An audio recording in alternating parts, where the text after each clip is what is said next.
അസ്സലാമു റഹ്മത്തുള്ള. വേങ്ങരയിൽ അലവി സക്കാഫിൻ്റെ റഷീദ് സക്കാഫി ആണെന്ന് തോന്നുന്നു ഒരു ചോദ്യത്തിന് മറുപടിയായിട്ട് പറഞ്ഞത് ഇയ്യാക്കൻ അബ്ദു വയ്യാക്കൻ അസ്തായി അതിപ്പോൾ വിഷ്ടക്കാർ സൃഷ്ടികളുടെ കഴിവിന് അപ്പുറത്തുള്ളതാണെന്ന് മാറ്റിയിട്ടുണ്ട്. അതിപ്പോൾ നിരന്തരം മർക്കസ് ദേവൻ്റെ ആളുകൾ ഷെയർ ചെയ്യുന്നുണ്ട്. ഇതിൽ പ്രാമാണിക തഫ്സീർ ഇബ്നു കസീറോ ഖുർത്തുബി അങ്ങനെ പറഞ്ഞതായിട്ട് ഒന്ന് എഴുതി കാണിക്കുക പറയുകയാണെങ്കിൽ നമുക്ക് അതിന് ഷെയർ ചെയ്യായിരുന്നു. മുൻകാല തഫ്സീറുകളിൽ ഇവിടെ പ്രയോഗിച്ച ഏറ്റവും പ്രധാനപ്പെട്ട പദപ്രയോഗം മാലാ യഖ്ദിറു അലൈഹി ഇല്ലല്ലാഹ് എന്ന പ്രയോഗമാണ്. അല്ലാഹുവിനോട് മാത്രം സഹായം എത്തിക്കുന്നു എന്ന് പറയുമ്പോൾ ആ സഹായത്തിന് ഏതാണ്? നമ്മൾക്ക് പരസ്പരം സഹായം ചോദിക്കാറുണ്ട്, സഹായിക്കാറുണ്ട്, ഉപദ്രവം ഉണ്ടാകാറുണ്ട്. റബ്ബിനോട് മാത്രം സഹായം ചോദിക്കുക എന്ന് പറഞ്ഞാൽ ഇതൊക്കെ അതിന് എതിരാകുമോ?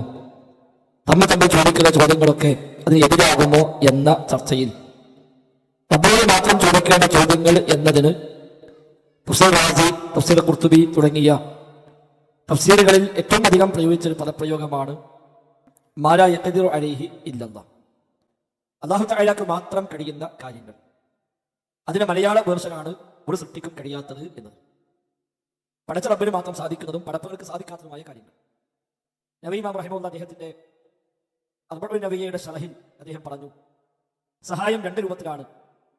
ഒന്ന് മാ യഹ്സുലു ബിവാസിതത്തി അസ്ബാബിൻ മഅലൂമത്തിൻ മുഅ്തദ, പതിവുള്ള അറിയപ്പെട്ട കാരണങ്ങൾ മുഖേന ലഭിക്കുന്ന സഹായങ്ങൾ.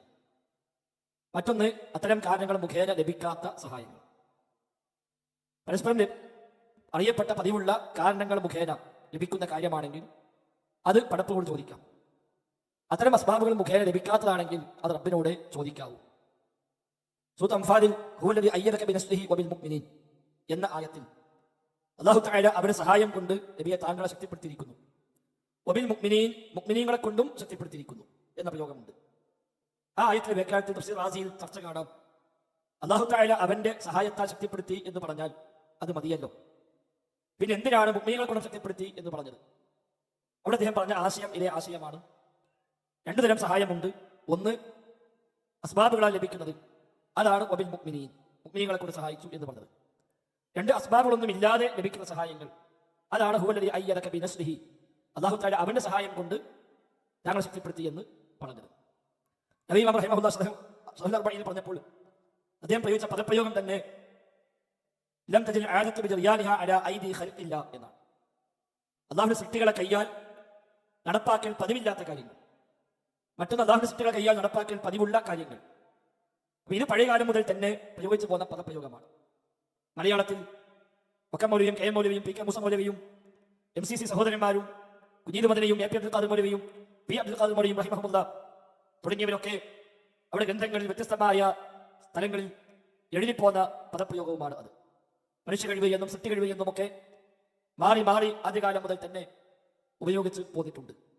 നമ്മളായിട്ടൊരു പ്രത്യേകിച്ച് മാറ്റം വരുത്തിയിട്ടില്ല, വരുത്തേണ്ട കാര്യവുമില്ല, വരുത്തിയാൽ തൊട്ട് സ്വീകാര്യവുമല്ല. ഒരു മനുഷ്യൻ മനുഷ്യനോട് ചോദിക്കുമ്പോൾ മനുഷ്യന്റെ കഴിവിന് അപ്പുറമുള്ള കാര്യങ്ങൾ എന്ന് സാധാരണഗതിയിൽ പറയും. സമാനമായി പ്രയോഗിച്ച പദപ്രയോഗമാണ് വിശുദ്ധ ഖുർആനെ കുറിച്ച് അമാനുഷിക ഗ്രന്ഥം എന്നത്.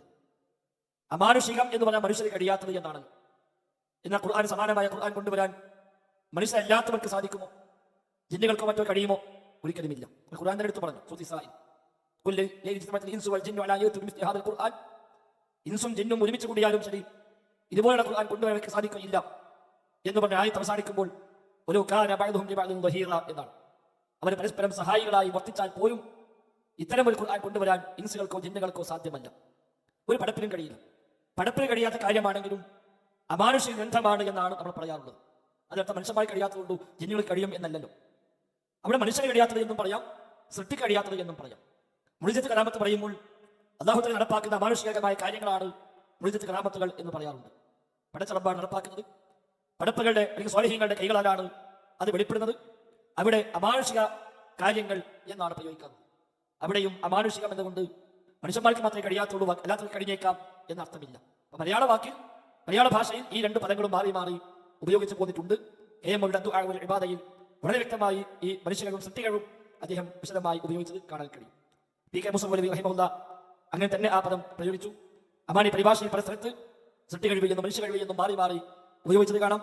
1949-50 കാലഘട്ടങ്ങളിൽ പരപ്പനങ്ങാടിയിൽ വെച്ച് സമസ്തക്കാരുമായി നടത്താൻ നിശ്ചയിച്ച വാദപ്രതിവാദം അതിന് നടക്കാതെ പോയി. അതിനെ മുഴുവൻ എഴുത്തുകുത്തുകളും വ്യവസ്ഥകളുമെല്ലാം പിന്നീട് അവരുടെ സംഘാടക സമിതി തീരുമാനപ്രകാരം അത് പ്രിന്റ് ചെയ്ത് അന്നത്തെ സംവാദ കമ്മിറ്റി കൺവീനറായിരുന്ന CP മമ്മൂക്കൈ സാഹിബ് അത് പ്രിന്റ് ചെയ്ത് പ്രസിദ്ധീകരിച്ചിട്ടുണ്ട്. അതിൽ മനുഷ്യകളും സൃഷ്ടികളും മാറി മാറി പ്രയോഗിച്ച് നമുക്ക് കാണാൻ സാധിക്കും. ഇവിടെ അല്ലാഹുവല്ലാത്തവർക്ക് അഭൗതിക കഴിവ് എന്നൊരു പുതിയ നയം 2000 ശേഷം ചില ആളുകൾ കൊണ്ടുവന്നപ്പോൾ അവരെ വാദത്തെ ന്യായീകരിക്കാൻ വേണ്ടി അവർ കൊണ്ടുവന്ന ആരോപണമായിരുന്നു മനുഷ്യ കഴിവ് എന്നത് മാറ്റി സൃഷ്ടി കഴിവ് എന്ന് KNM മാറ്റി പറഞ്ഞിരിക്കുന്നുവെന്ന് അന്ന് നമുക്കെതിരെ ഉന്നയിച്ച ആരോപണമാണ്. 2002 മുതൽ 2012 വരെ KNM വേദിയിൽ വെച്ചുകൊണ്ട് ഈ ആരോപണം ശരിയല്ല എന്നും നേരത്തെ പറഞ്ഞതും അല്ലാത്തതുമായ ഉദ്ധരണികളെ വെച്ചുകൊണ്ടുമൊക്കെ ഇത് കൃത്യമായി പഠിപ്പിച്ചു കൊടുത്തതാണ്. KM മൗലവി ഈ വിഷയം പറഞ്ഞപ്പോൾ നബി ഇമാം ഷൗഹുൽ പദപ്രയോഗം അങ്ങനെ തന്നെ അദ്ദേഹത്തിന്റെ ഭാഷയിൽ ഭാഷാന്തരം ചെയ്ത് നൽകുകയാണ് KM മൗലവി റഹിമഹുല്ലാഹ് അവിടെ നിർവഹിച്ചിട്ടുള്ളത്.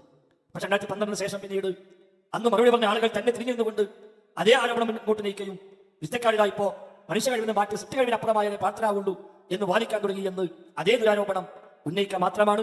എന്താണെങ്കിലും പടച്ചവരോട് പ്രാർത്ഥിക്കുക, റബ്ബിനെ ആരാധിക്കുക, അവരോട് സഹായം അർത്ഥിക്കുക എന്ന് പറഞ്ഞാൽ അല്ലാഹുവിന്റെ പ്രപഞ്ചത്തിൽ വെച്ച വ്യവസ്ഥകൾക്ക് അപ്പുറത്തേക്ക് കാലികാല ബന്ധങ്ങൾക്ക് അതീതമായി അസ്ബാബുൽ മഅലൂമത്തുൽ മുഅ്തദ അറിയപ്പെട്ടതും പതിവുള്ളതുമായ കാരണങ്ങൾ അതിനപ്പുറമുള്ള കാര്യങ്ങൾ തേടലാണ് പ്രാർത്ഥന.